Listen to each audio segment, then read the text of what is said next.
નમસ્કાર દર્શક મિત્રો, આપ સૌને મારા જય શ્રી કૃષ્ણ, હર હર મહાદેવ. જી મહારાજ, તો હવે કાર્યક્રમની આપણે શરૂઆત કરીએ તો આવતીકાલના પંચાંગથી શરૂ કરીએ. જી વાત કરીએ દર્શક મિત્રો આપણે આવતીકાલના પંચાંગની. આવતીકાલે તારીખ છે 14/5/2026 અને વાર છે ગુરુવાર. ગુરુવારનો દિવસ છે આવતીકાલે. આવતીકાલની દર્શક મિત્રો તિથિ જે છે તે છે વિક્રમ સંવત 2082, વૈશાખ વદ 12ની તિથિ છે આવતીકાલે. આવતીકાલની ચંદ્ર રાશિ એટલે ચંદ્ર મહારાજ આવતીકાલે જે રાશિમાં પરિભ્રમણ કરી રહ્યા છે તે છે મીન. આવતીકાલનું દર્શક મિત્રો નક્ષત્ર જે છે તે છે રેવતી, જે આવતીકાલે રાત્રે 10:34 સુધી રહેશે. આવતીકાલે દર્શક મિત્રો યોગ જે છે તે છે પ્રીતિ, જે આવતીકાલે બપોરે 5:59 સુધી રહેશે. આવતીકાલે દર્શક મિત્રો કરણ છે તે છે તૈતિલ, જે આવતીકાલે સવારે 11:24 સુધી રહેશે. વાત કરીએ દર્શક મિત્રો આપણે આવતીકાલના સૂર્યોદયની કે સૂર્ય મહારાજનો આવતીકાલે ઉદય જે છે તે આવતીકાલે સવારે 6 વાગે સૂર્યોદય થશે. સૂર્ય મહારાજનો ઉદય થશે અને સૂર્યાસ્ત જે છે દર્શક મિત્રો જે આવતીકાલે સાંજે 7:12 સૂર્યાસ્ત થશે. ચંદ્રોદયની વાત કરીએ, ચંદ્ર મહારાજનો ઉદય આવતીકાલે 4:21 થશે. 4:21 ચંદ્રોદય થશે અને ચંદ્રાસ્ત જે છે તે આવતીકાલે 4:40 રાત્રિના થશે. વાત કરીએ દર્શક મિત્રો આપણે આગળ વિછુડો કે પંચકની. ખાસ નોંધ લેજો દર્શક મિત્રો, આવતીકાલ પંચક છે જે રાત્રિના 10:34 ઉતરશે. આવતીકાલે રાત્રિના 10:34 સુધી પંચક રહેશે, જેની ખાસ નોંધ લેવી. વિછુડો આવતીકાલે છે નહીં. વાત કરીએ દર્શક મિત્રો આપણે આગળ અભિજીત મુહૂર્તની. અભિજીત મુહૂર્ત એટલે દિવસ દરમિયાનનો સૌથી સારો સમય ગણવામાં આવે છે કે જેમાં તમારે કોઈ પણ સારા કાર્યો, વિજયને લગતા કાર્યો કે કોઈ પણ ધાર્મિક કાર્યો, પૂજાને લગતા કાર્યો, ધંધાકીય કાર્યો તમારે શરૂ કરવા હોય તો આ મુહૂર્તમાં તમે કરી શકો છો. અભિજીત મુહૂર્તમાં આવતીકાલે અભિજીત મુહૂર્ત જે છે તે બપોરે 12:10 શરૂ થઈને બપોરે 1:03 સુધી રહેશે. વાત કરીએ દર્શક મિત્રો આપણે આવતીકાલના રાહુકાળની. રાહુકાળ કે જે દિવસ દરમિયાનનો સૌથી કપરો સમય ગણવામાં આવે છે. રાહુકાળના અંદર દર્શક મિત્રો કોઈ પણ પ્રકારના સારા કાર્યો, માંગલિક કાર્યો, પૂજાને લગતા કાર્યો, ધાર્મિક કાર્યો કોઈ પણ શરૂ થતા નથી અને તેમાં દિવસ દરમિયાનમાં આ સમય ખૂબ જ સંભાળવાનું રહે છે કે તમારા સાથે કોઈ પણ ખરાબ વસ્તુ ન બની જાય. રાહુકાળ જે છે દર્શક મિત્રો તે આવતીકાલે બપોરે 2:14 શરૂ થઈને આવતીકાલે બપોરે 3:54 સુધી રહેશે. વાત કરીએ આપણે આગળ દર્શક મિત્રો આવતીકાલના દિન વિશેષની. આવતીકાલે દિન વિશેષ દર્શક મિત્રો જે આવતીકાલે ગુરુનો પ્રદોષ છે, જેની ખાસ નોંધ લેવી. ગુરુનો પ્રદોષ છે. આવતીકાલે બારસની સમાપ્તિ થાય છે દર્શક મિત્રો. જે બારસની સમાપ્તિ જે છે તે આવતીકાલે સવારે 11:24 થશે. જી મહારાજ, તો હવે આવતીકાલના દિન વિશેષ વિશે તો આપણે વાત કરી છે, પરંતુ હવે આવતીકાલના ચોઘડિયા વિશે વાત કરીએ. જી વાત કરીએ આપણે આગળ આવતીકાલના દિવસ દરમિયાન અને રાત્રિ દરમિયાન જે સારા ચોઘડિયાઓ જે છે તેમની વાત કરીએ. જો તમારે કોઈ પણ સારા કાર્ય શરૂ કરવા હોય તો દિવસ દરમિયાન આ સમય આ ચોઘડિયાઓમાં તમે કરી શકો છો. આવતીકાલના દિવસ દરમિયાનના જે સારા ચોઘડિયા છે તેમાંથી સૌ પ્રથમ જે છે તે છે શુભ, જે આવતીકાલે સવારે 6 વાગે શરૂ થઈને આવતીકાલે સવારે 7:38 સુધી રહેશે. આવતીકાલે દિવસ દરમિયાન જે બીજું જે સારું ચોઘડિયું છે જે છે લાભ, જે આવતીકાલે બપોરે 12:36 શરૂ થઈને આવતીકાલે બપોરે 2:15 સુધી રહેશે. આવતીકાલનું દિવસ દરમિયાન જે ત્રીજું જે સારું ચોઘડિયું છે જે છે અમૃત, જે આવતીકાલે બપોરે 2:15 શરૂ થઈને બપોરે 3:54 સુધી રહેશે.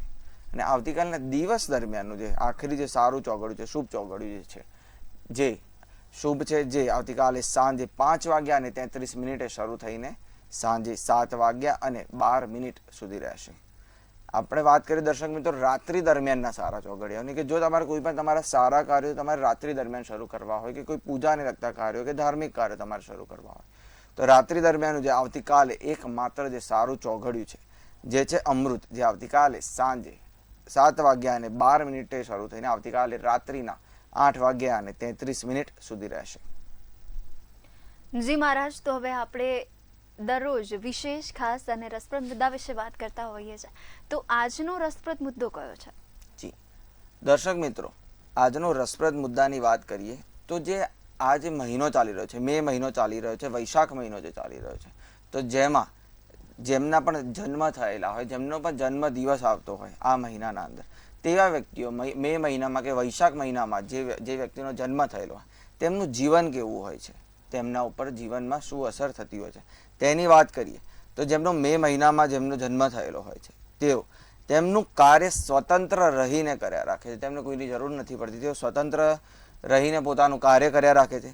તમારા વિચારો, તેમની નીતિ, તેમની રહેણી કરણી એ વગેરે વગેરે પણ ખૂબ જ સ્વતંત્ર ભર્યું હોય છે, સ્વતંત્રતા ભર્યું હોય છે. તેઓને ખૂબ જ સ્વતંત્રતા જીવનમાં જોઈતી હોય છે. કોઈ પણ શાસ્ત્રમાં તેઓને રુચિ કે પ્રેમ ધરાવતા હોય છે. તેઓને શાસ્ત્રો ખૂબ જ ગમતા હોય, તેઓ શાસ્ત્રોમાં રુચિ અને પ્રેમ ધરાવતા હોય છે. તેઓ હંમેશા પોતાના જીવનમાં પોતાના માતા પિતાને સુખી કરવાની ખૂબ જ પ્રબળ ઈચ્છા ધરાવતા હોય છે. તેમને તેમના માતા પિતાના પ્રત્યે ખૂબ જ પ્રેમ હોય છે. તેમને હંમેશા સુખી કરવાની, તેમને ખુશ કરવા માટેની તેમને પ્રબળ ઈચ્છા હોય છે. તેઓ તેમનો પ્રભાવ કોઈના પણ ઉપર સારી રીતે તેઓ પાડી શકે તેવા હોય છે. જેઓ બીજાનું અને પોતાનું જીવન ઉજ્જવળ કરનારા અને અથાગ પરિશ્રમ કરનારા પોતાના જીવનમાં હોય છે. તેઓ પરિશ્રમ કરવાથી, મહેનત કરવાથી કોઈ દિવસ પાછળ નથી પડતા. તેઓ અથાગ મહેનત અને પરિશ્રમ કરવાવાળા હોય છે. તેઓ જે મહેનત કરે છે અને કોઈ પણ કાર્યમાં જો મન લગાવીને તે જો કાર્ય કરવાનું જો શરૂ કરે કે તે કાર્યમાં મહેનત કરે તો તેઓ અચૂકથી તેમને સારું પરિણામ મળે છે અને તેમાં સફળતા પ્રાપ્ત કરે છે. તેઓ વિદેશ પ્રવાસ તેઓના જીવનમાં થાય છે. તેઓ દેશ વિદેશ જઈ શકે છે. તેમને જો વિદેશમાં જઈને સ્થાયી થવું હોય કે આગળ અભ્યાસના માટે કે કાર્ય કરવા માટે જો વિદેશમાં જો તે સ્થળાંતરિત કરે તો તેમના માટે ખૂબ જ સારું રહે છે. જેઓના પાછળ ખૂબ જ શત્રુ પડેલા હોય છે કે તેમની સફળતાથી કેટલાક લોકો તેમના શત્રુઓ જે છે તેમને પાછા ખેંચવાનો પ્રયત્ન કરે છે અને તેમના પાછળથી ષડયંત્ર રચતા હોય છે તેમને પાછા ખેંચવા માટે. જેમનો મે મહિનામાં કે વૈશાખ મહિનામાં જન્મ થયેલો હોય છે, તમે તમારી જન્મભૂમિથી તમારે સ્થળાંતરિત કરવું પડે. જેમનો મે મહિનામાં જન્મ થયેલો છે, પોતાની જન્મભૂમિથી સ્થળાંતરિત થઈને કાર્ય કરવા માટે અન્ય ભૂમિ ઉપર, અન્ય દેશમાં, અન્ય શહેરમાં તેમને જવું પડે છે. તેઓ પોતાના ભાગ્ય સુખમાં, તેમનું ભાગ્ય સુખ ખૂબ જ સારું છે. તેમને ભાગ્યોદય તેમનો ખૂબ જ જલ્દી થાય છે. તેમના જે વચલું જે જીવન જે છે 30 થી 40 વર્ષનો સમય જો હોય છે તેમાં તેમનો ભાગ્યોદય થતો હોય છે અને ખૂબ જ તેમનું આગળનું જીવન જે છે ખૂબ જ સારું જાય છે. વૃદ્ધાવસ્થાના અંદર પણ તેઓનું જે સ્વાસ્થ્ય જે છે તે ખૂબ જ સારું રહે છે અને આગળ ખૂબ જ સારી રીતે તેઓ જિંદગી પસાર કરતા હોય છે. તેવું પણ રહે છે. તેઓને કોઈ પણ અકસ્માત રહે, તેમના જીવનમાં કોઈ નાનો મોટો અકસ્માત થાય તેના કારણે તેમના શરીરના ઉપર કોઈ નાની કે મોટી નિશાની રહી જતી હોય છે. જે લોકોનો મે મહિનામાં કે વૈશાખ મહિનામાં જન્મ થયેલો હોય, જીવન દરમિયાન ગમે ત્યારે તેમનો જો કોઈ અકસ્માત થયેલો હોય તો તે અકસ્માતની નાની કે મોટી નિશાની રહી ગયેલી હોય છે તેમના શરીરના ઉપર. તેમના વિવાહ 25 થી 28 વર્ષના વચ્ચે તેમના વિવાહ થતા હોય છે અને તેની સંભાવના હોય છે 25 થી 28 વર્ષના વચ્ચે તેમના વિવાહ થવાની. અને તેઓ સુખી લગ્ન જીવન, કોઈની પણ ઈર્ષા કર્યા વગર સુખી લગ્ન જીવન પોતાના જીવનસાથીના સાથે, પોતાના જે પાર્ટનર છે તેમના સાથે સુખી લગ્ન જીવન આખી જિંદગી વિતાવે છે. જી બેન. જી મહારાજ, તો હવે રાશિ ભવિષ્ય તરફ આગળ વધીએ. સૌપ્રથમ મેષ, વૃષભ અને મિથુન, આ ત્રણેય રાશિના જાતકોનો આવતીકાલનો દિવસ કેવો રહેશે? જી, વાત કરીએ આપણે મેષ રાશિના જાતકોનો આવતીકાલનો દિવસ કેવો રહેશે. મેષ રાશિના જાતકો આવતીકાલે ધ્યાન કરવાથી તમને ફાયદો જણાય. આવતીકાલે દિવસની શરૂઆત કરો ત્યારે ધ્યાન કરવું, ધ્યાન કરીને તમારા દિવસની શરૂઆત કરશો. આવતીકાલે મેષ રાશિના જાતકો તમને પગની સમસ્યા રહે, પગમાં દુખાવો રહે થોડો કે અન્ય કોઈ તમને પગની સમસ્યા રહે, જેમાં ખૂબ જ તકેદારી રાખવી. મેષ રાશિના જાતકો આવતીકાલે ઓફિસમાં પડકારો આવી શકે છે. તમારા ઓફિસમાં કોઈ પણ તમે કાર્ય કરતા હો તો તેમાં પડકારો આવી શકે છે. તેમાં તમારે થોડું કાર્ય વધારે કરવું પડે તેવું પણ બની શકે છે. તેની ખૂબ જ તકેદારી રાખવી. મેષ રાશિના જાતકો આવતીકાલે તમે તમારા વિચારો બીજાના જોડે શેર કરો. બીજાના જોડે તમારા વિચારો તમે તેમને શેર કરો તેવું જણાઈ રહ્યું છે કે તમારા કોઈ પણ જીવનસાથી હોય, નજીકના સંબંધી હોય કે નજીકનો કોઈ મિત્ર હોય, તેમના સાથે તમે તમારા વિચારો શેર કરો આવતીકાલે. મેષ રાશિના જાતકો માટેનો આવતીકાલનો શુભ કલર છે આસમાની અને શુભ નંબર છે 2. વાત કરીએ આપણે આગળ વૃષભ રાશિના જાતકોની. વૃષભ રાશિના જાતકો આવતીકાલે સગા સંબંધીથી આર્થિક લાભ થાય તમને. તમારા કોઈ પણ સગા કે સંબંધીઓને તમને આર્થિક લાભ થઈ શકે છે. તમારા જે તે સપના હોય આવતીકાલે તે સાકાર થઈ શકે છે. વૃષભ રાશિના જાતકો આવતીકાલે તમારા ભવિષ્યના માટે તમે કોઈ નવું કાર્ય કરી શકો છો. તમારા ભવિષ્યના માટેની કોઈ યોજના બનાવી શકો છો, નવું કાર્ય કરી શકો છો જે તમારા ભવિષ્યના માટે તમારે કરવું હોય. આવતીકાલે વૃષભ રાશિના જાતકો નવી મિત્રતા બંધાય, નવા લોકોને મળવાનું થાય, નવી મિત્રતા બંધાય અને નવા સંબંધો બંધાય આવતીકાલના દિવસે. વૃષભ રાશિના જાતકો માટેનો આવતીકાલનો શુભ કલર છે પીળો અને શુભ નંબર છે 7. વાત કરીએ આપણે આગળ મિથુન રાશિના જાતકોની. મિથુન રાશિના જાતકો આવતીકાલે ઘણી મુશ્કેલીઓ દૂર થાય. તમારા જીવનમાં જે તે મુશ્કેલીઓ આવેલી હોય કે આવવાની હોય, આવતીકાલના દિવસે ઘણી મુશ્કેલીઓ તમારી દૂર થાય તેવું પણ જણાઈ રહ્યું છે. મિથુન રાશિના જાતકો આવતીકાલે તમને તમારા પોતાના માટે સમય મળે. તમે તમારા પોતાના માટે તમે થોડો સમય કાઢી શકો, તમારા મોજ શોખના માટે થોડો સમય કાઢી શકો છો. મિથુન રાશિના જાતકો આવતીકાલે ધીરજ અને સંયમ જાળવો. તમે આવતીકાલના દિવસે તમે ધીરજ જાળવશો અને થોડો સંયમ પણ જાળવશો. મિથુન રાશિના જાતકો આવતીકાલે તમને દિવસનો તમે પૂરેપૂરો લાભ લો. તમે દિવસનો પૂરેપૂરો સારી રીતે તમે લાભ લઈ શકો છો. તમારો આવતીકાલનો દિવસ સારો જઈ શકે છે. મિથુન રાશિના જાતકો માટેનો આવતીકાલનો શુભ કલર છે ભગવો અને શુભ નંબર છે 1. જી બેન. જી મહારાજ, તો હવે કર્ક, સિંહ અને કન્યા આ ત્રણેય રાશિના જાતકોનો પણ આવતીકાલનો દિવસ કેવો રહેશે તે જાણીએ. જી, વાત કરીએ આપણે આગળ કર્ક રાશિના જાતકોનો. કર્ક રાશિના જાતકો આવતીકાલે તમારી આર્થિક સ્થિતિ જે છે તે બગડી શકે તેમ છે. આવતીકાલે કર્ક રાશિના જાતકો ખૂબ જ સંભાળવું. તમારી આર્થિક સ્થિતિ બગડી શકે તેમ છે. આવતીકાલે કર્ક રાશિના જાતકો અંગત માર્ગદર્શન જે છે તે તમારા સંબંધો સુધારે. તમારું અંગત માર્ગદર્શન જે તમને મળશે તે તમારા સંબંધો સુધારશે. આવતીકાલે કર્ક રાશિના જાતકો તમારા ઘરમાં સકારાત્મક ઉર્જા રહે. તમારા ઘરમાંથી તમને ખૂબ જ સકારાત્મકતા મળી રહે, સકારાત્મક ઉર્જા તમને મળી રહે તેવું જણાઈ રહ્યું છે. કર્ક રાશિના જાતકો આવતીકાલે નફાના કરતા વધારે ખર્ચની સ્થિતિ રહે, જેની ખૂબ જ તકેદારી રાખવી કે આવતીકાલે તમે જેટલું તમારા હાથમાં હોય તેનાથી વધારે તમે ખર્ચો ન કરી બેસો કે આડો કોઈ પણ તમારા ધનનો વેડફાય નહીં કે તમારાથી કોઈ ખર્ચો નહીં થઈ જાય. કર્ક રાશિના જાતકો માટેનો આવતીકાલનો શુભ કલર છે સોનેરી અને શુભ નંબર છે 6. વાત કરીએ આપણે દર્શક મિત્રો આગળ સિંહ રાશિના જાતકોની. સિંહ રાશિના જાતકો આવતીકાલે જે ધારેલું જે કાર્ય હોય, તમે કોઈ પણ કાર્ય જે તમે ધારેલું હોય તે પૂર્ણ થાય તેવું જણાઈ રહ્યું છે. આવતીકાલે સિંહ રાશિના જાતકો તમારા સાહેબ, તમારા કાર્યસ્થળે તમારા જે બોસ હોય, તમારા સાહેબ, તેમના સાથે મતભેદ થઈ શકે છે, જેની ખૂબ જ તકેદારી રાખવી કે આવી કોઈ પરિસ્થિતિમાં તમે મુકાવ નહીં. સિંહ રાશિના જાતકો આવતીકાલે તમે ચીડિયાપણું તમને આવી શકે છે અને જે તમારા માટે હાનિકારક પણ રહી શકે છે. તો આવતીકાલે ખૂબ જ સંભાળવું કે તમને ચીડિયાપણું ન આવે અને તેના કારણે તમારા જીવન ઉપર કોઈ પણ પ્રકારની અસર ન થાય, તમને હાનિકારક ન રહે. સિંહ રાશિના જાતકો આવતીકાલે અભ્યાસના પ્રત્યે જે વિદ્યાર્થીઓ છે તેમણે અભ્યાસના પ્રત્યે આવતીકાલે બેદરકારી ન દાખવવી. અભ્યાસ ખૂબ જ સારી રીતે તમારે કરવો અને ખૂબ જ મન લગાવીને કરો, બેદરકારી ન દાખવતા. સિંહ રાશિના જાતકો માટેનો આવતીકાલનો શુભ કલર છે ભૂરો અને શુભ નંબર છે 3. વાત કરીએ દર્શક મિત્રો આગળ આપણે કન્યા રાશિના જાતકોની. કન્યા રાશિના જાતકો આવતીકાલે કોઈ યોજના અમલમાં ન મુકાય તમારાથી. તમે કોઈ પણ યોજના જો તમે બનાવવાનો પ્રયાસ કરતા હો, તમે કોઈ પણ યોજનાને અમલમાં મૂકવાનો પ્રયાસ કરતા હો, તો આવતીકાલે તમે તે યોજનાને અમલમાં ન મૂકી શકો. આવતીકાલે આવકના નવા સ્ત્રોત તમારા ઊભા થઈ શકે છે. નવા આવકના સ્ત્રોત ઊભા થઈ શકે છે આવતીકાલે સિંહ રાશિના જાતકો માટે. કન્યા રાશિના જાતકો માટે આવતીકાલે નવા આવકના સ્ત્રોત ઊભા થાય. આવતીકાલે વધુ નફાકારક પરિસ્થિતિઓ બને, જે તમને કોઈ પણ વસ્તુમાં ખૂબ જ નફો મળે, ખૂબ જ નફાકારક તમારે પરિસ્થિતિઓ બની શકે છે. સમયનો પૂરેપૂરો ઉપયોગ કરો. આવતીકાલે જે તે તમારે સમય મળે તેનો પૂરેપૂરો ઉપયોગ કરવો. આવતીકાલે કન્યા રાશિના જાતકો માટેનો શુભ કલર છે આસમાની અને શુભ નંબર છે 4. જી બેન.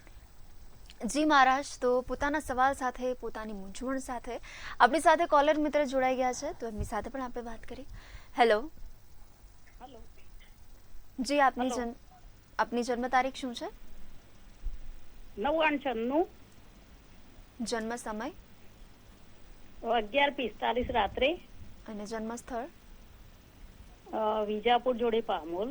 તો મકાનનો નંબર પૂછવો છે, તો 4 નંબર લેવાય કે એના સિવાયના બીજા કોઈ નંબર લેવાય? અને મકાનમાં ઇન્વેસ્ટ કરીએ તો કેવું રહેશે? જી બેન, આપની લગ્ન કુંડળી જે પ્રમાણે બની રહી છે, આપની જે લગ્ન કુંડળી છે તે પ્રમાણે આપના ચોથા સ્થાને સૂર્ય મહારાજ વિરાજમાન છે. ચોથા સ્થાને સૂર્ય મહારાજ વિરાજમાન હોવાથી ત્યાંની તમારી પરિસ્થિતિઓ ખૂબ જ સારી બનાવી શકે છે, ખૂબ જ પ્રબળ પરિસ્થિતિ બનાવી શકે છે. તો તમે જો 4 નંબર જો તમે લઈ રહ્યા છો તે તમારા માટે ખૂબ જ લાભદાયી રહેશે આવનારા ભવિષ્યમાં. તો તમે 4 નંબર અચૂકથી લઈ શકો છો. પરંતુ સાથે સાથે તમે જ્યારે પણ તમારું મકાન જ્યારે તમે પોતાના નામે કરવા જાઓ કે તેનું કોઈ પણ ટોકન આપવા માટે જાઓ તેના પહેલાં સૂર્ય મહારાજને ભજીને જજો. સૂર્ય મહારાજને સવારે એક તાંબાના લોટામાં થોડું પાણી લઈને તેમાં કંકુ અને થોડા ચોખા રાખીને અને ત્યારબાદ સૂર્ય મહારાજને ચડાવીને અને ત્યારબાદ તમે તમારું મકાનનું ટોકન લેવા માટે તમારું મકાન પોતાના નામ ઉપર કરવા માટે જશો તો ખૂબ જ સારું રહેશે તમારા માટે. જી બેન. જી મહારાજ, તો વધુ એક દર્શક મિત્ર આપણી સાથે જોડાયેલા છે, એમની સાથે પણ આપણે વાત કરીએ. હેલો. હેલો. જી આપની જન્મ તારીખ? 14/6/96. જન્મ સમય? જન્મ સમય રાત્રે 1:35. જન્મ સ્થળ? જન્મ સ્થળ પાટણ. અને પ્રશ્ન શું છે આપનો? એને નોકરી મળતી નથી મળતી, અત્યારે નોકરી જતી રહેલી છે અને મેરેજ માટે. જી અચૂકથી તેમની જે પ્રમાણે લગ્ન કુંડળી જે બની રહી છે તે પ્રમાણે તેમના 12મા સ્થાને શનિ અને કેતુ એક સાથે વિરાજમાન છે. સાથે સાથે 6ઠ્ઠા સ્થાને રાહુ મહારાજ વિરાજમાન છે. 12મી શનિ જો હોય તો જે તે વ્યક્તિને ખૂબ જ જીવનમાં પરિશ્રમ કરવો પડે, ખૂબ જ તેમણે જે ધાર્યું હોય તેના કરતાં પણ અલગ વિપરીત પરિસ્થિતિ આવી શકે છે. જેના માટે જો શનિ મહારાજને રીઝવવા માટે જો શનિવારના દિવસે કાળા કપડાનું જો તે દાન કરશે અને સાથે સાથે 5 લવિંગ લઈને શનિ મહારાજના ઉપર જો તે ચડાવશે, સાથે સાથે તલનું તેલ થોડું ચડાવશે શનિ મહારાજને અને ઓમ શમ શનિશ્વરાય મંત્રનો જાપ કરશે તો અચૂકથી તેમને ફાયદો જણાશે. જી બેન. જી મહારાજ, તો હવે રાશિ તરફ આગળ વધીએ છીએ આપણે. તુલા, વૃશ્ચિક અને ધન આ ત્રણેય રાશિના જાતકોનો આવતીકાલનો દિવસ કયો? જી વાત કરીએ દર્શક મિત્રો આવતીકાલે તુલા રાશિના જાતકો આવતીકાલે ચાલવામાં ખાસ ધ્યાન રાખવું તમારે. તુલા રાશિના જાતકો નવા અનુભવો થઈ શકે છે તમને આવતીકાલે સરકારી નોકરી જે કરતા હોય તુલા રાશિના જાતકો તેવા લોકોના માટે ઘણું કામ રહેશે. આવતીકાલે તમારે ઘણું કામ કરવું પડશે. આવતીકાલે તુલા રાશિના જાતકો તમારા કુટુંબીજનો માટે, તમારા પરિવારના માટે તમે થોડો સમય નીકાળી શકો આવતીકાલના દિવસે તેવું પણ જણાઈ રહ્યું છે. તુલા રાશિના જાતકો માટેનો આવતીકાલનો શુભ કલર છે પીળો અને શુભ નંબર છે 6. વાત કરીએ દર્શક મિત્રો આપણે આગળ વૃશ્ચિક રાશિના જાતકોની. વૃશ્ચિક રાશિના જાતકો આવતીકાલે ધાર્મિક કાર્યોમાં ધન વપરાય. તમારું કોઈ પણ પૂજા પાઠમાં કે કોઈ પણ મંદિરમાં તમારું ધન આવતીકાલે ધાર્મિક કાર્યોમાં વપરાઈ શકે છે. વૃશ્ચિક રાશિના જાતકો આવતીકાલે હાસ્યમાં તમારો દિવસ પસાર થાય, હાસ્ય રીતે તમારો દિવસ પસાર થઈ શકે છે. તમારા પરિવારમાં સુખ અને શાંતિ આવતીકાલે જળવાશે. આવતીકાલે વૃશ્ચિક રાશિના જાતકો નવો નિર્ણય તમે જો લેવાના હો તો તેના પહેલા ફરીથી વિચાર કરજો. આવતીકાલે વૃશ્ચિક રાશિના જાતકો માટેનો શુભ કલર છે ભૂખરો અને શુભ નંબર છે 8. વાત કરીએ દર્શક મિત્રો આપણે આગળ ધન રાશિના જાતકોની. ધન રાશિના જાતકો આવતીકાલે નવી જવાબદારીઓ મળી શકે છે. આવતીકાલે તમારા કામમાં તમારે બેદરકારી ન દાખવવી, કોઈ પણ પ્રકારની બેદરકારી તમારા કામમાં તમારે રાખવી નહીં. આવતીકાલે તમારા કામની ગતિ જે છે, તમારી જે સ્પીડ છે કામ કરવાની તે થોડી ધીમી રહે, થોડી ઓછી રહે. આવતીકાલે ધન રાશિના જાતકો પ્રોજેક્ટના ઉપર તમે ધ્યાન કેન્દ્રિત કરી શકો આવતીકાલના દિવસે તેવું પણ જણાવી રહ્યું છે. ધન રાશિના જાતકો માટેનો આવતીકાલનો શુભ કલર છે લીલો અને શુભ નંબર છે 3. જી બેન. જી મહારાજ, તો હવે આગળની રાશિ મકર, કુંભ અને મીન આ ત્રણેય રાશિના જાતકોનો આવતીકાલનો દિવસ કેવો રહેશે? જી વાત કરીએ દર્શક મિત્રો આપણે મકર રાશિના જાતકોની. મકર રાશિના જાતકો આવતીકાલે ઘણી બધી મુશ્કેલીઓ તમારી જે છે તે દૂર થઈ શકે છે. મકર રાશિના જાતકો આવતીકાલે તમારા પ્રિય પાત્રના જોડે તમે આવતીકાલે દિવસ વિતાવી શકો છો અને ખૂબ જ આનંદમાં સમય છે આવતીકાલે તમારા પ્રિય પાત્રના સાથે. આવતીકાલે મકર રાશિના જાતકો મહત્વપૂર્ણ જે તે વાતચીત હોય એ તમારે ટાળવી. આવતીકાલે મકર રાશિના જાતકો સ્વાસ્થ્યમાં થોડો થાક અને નબળાઈ તમે અનુભવી શકો છો તેવું પણ જણાઈ રહ્યું છે. મકર રાશિના જાતકો આવતીકાલનો શુભ કલર છે ભૂરો અને શુભ નંબર છે 9. આગળ વાત કરીએ દર્શક મિત્રો આપણે કુંભ રાશિના જાતકોની. કુંભ રાશિના જાતકો આવતીકાલે તમારા ઉર્જાનું સ્તર જે છે તે ઊંચું રહે. આવતીકાલે કુંભ રાશિના જાતકો નજીકના વ્યક્તિના જોડે, જે તે નજીકનું વ્યક્તિ હોય તમારું, તેના જોડે મતભેદ થાય તેવું જણાઈ રહ્યું છે, તેની ખાસ તકેદારી રાખવી. આવતીકાલે કુંભ રાશિના જાતકો નવી ખરીદી કરવાના તમારા યોગ બની રહ્યા છે, ખૂબ જ પ્રબળ બની રહ્યા છે યોગ. તો આવતીકાલે નવી ખરીદી તમે કરી શકો છો. આવતીકાલે કુંભ રાશિના જાતકો તમારા પરિવારના સાથે તમારો દિવસ જે છે તે આનંદમય રીતે પસાર થશે. આવતીકાલે કુંભ રાશિના જાતકો માટેનો શુભ કલર છે નારંગી અને શુભ નંબર છે 2.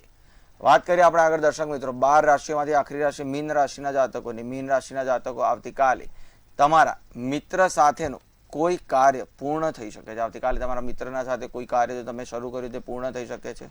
આવતીકાલે મીન રાશિના જાતકો દિવસના દરમિયાન તમને કોઈ સારા સમાચાર મળી શકે છે. આવતીકાલે મીન રાશિના જાતકો દિવસના અંતે તમારા ઉત્સાહમાં ખૂબ જ વધારો થઈ શકે છે તેવું જણાઈ રહ્યું છે. આવતીકાલે મીન રાશિના જાતકો તમે શેર બજારમાં જો તમે રોકાણ કરતા હોય તો આવતીકાલે રોકાણ કરવાનું ટાળશો. આવતીકાલે રોકાણ ન કરવું મીન રાશિના જાતકોએ. મીન રાશિના જાતકો માટેનો આવતીકાલનો શુભ કલર છે પીળો અને શુભ નંબર છે 4. જી બેન. જી મારા, તો તમામ માહિતી આપવા બદલ તેમજ આપણા તમામ દર્શક મિત્રોની સમસ્યાનું નિરાકરણ લાવવા બદલ આપનો ખૂબ ખૂબ આભાર. જી, જય શ્રી કૃષ્ણ. હર હર મહાદેવ.